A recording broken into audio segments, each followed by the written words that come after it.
What's up, Red and Black faithful? It's your two favorite sports writers, Agustin Gonzalez and Edward Lewis, reporting from the McHale Center in Tucson, Arizona, where the San Diego State Aztecs made history with their first ever NCAA tournament win, winning 68-50 over Northern Colorado.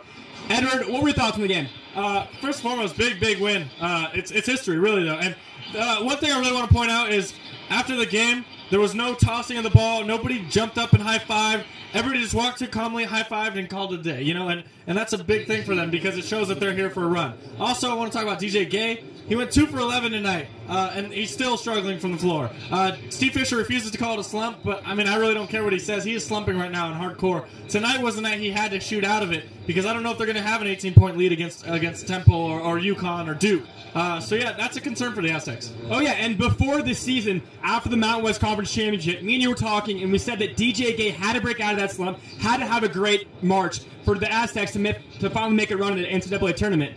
And what stood out to me is that this game really epitomized San Diego State's season. There were so many points where they made history this year with that top 25 ranking for the first time in the season, that first Mountain West Conference win, or the second one in 33 years, and finally the first NCAA tournament win. But like you said, it's just business as usual. They said, yeah, we're happy about it, but we're meant for so much more this season. And like you said about DJ's going to be an integral part, but Kawhi Leonard's going to be an integral part to in this March, too. And tonight he came up big, scoring 21 points, 10 rebounds. Talk about his performance. Yeah, absolutely. The thing that really stood out, and I mean, guys say this about him a lot, but Chris Keba of Northern Colorado said, hey, this guy's a lottery pick. And I talked to the coach after the game, too. I asked him, hey, do you think he's a lottery pick? He's like, well, I haven't really coached a lot of NBA lottery picks before, but I think he definitely has potential to be a pro. And that stood out to me, man. I mean, this is a big game on a big stage, and the Aztecs haven't always fulfilled that. And tonight I think he had 21 points, like you said, another double-double, 40th career, and he had a big game on a big stage, and he's helping his lottery status. Oh, yeah, and a big matchup coming this game was Devin Beitzel against the whole Aztec team.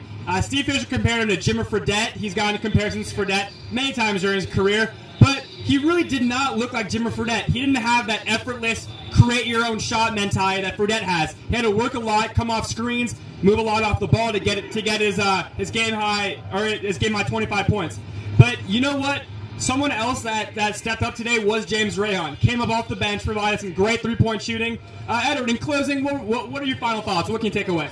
We both sat down and watched Temple versus Penn State. I mean, those two teams, well, granted now it's Temple, but either of those teams are beatable. I mean, they're not UConn, they're not Duke, it's not Texas. I mean, those two teams are very, very beatable. You could see your Aztecs in the Sweet 16 very, very, very easily. I mean, Temple, they weren't anything special. They weren't UNLV, they weren't BYU, they weren't San Diego State. I mean, they are a better team than Temple is.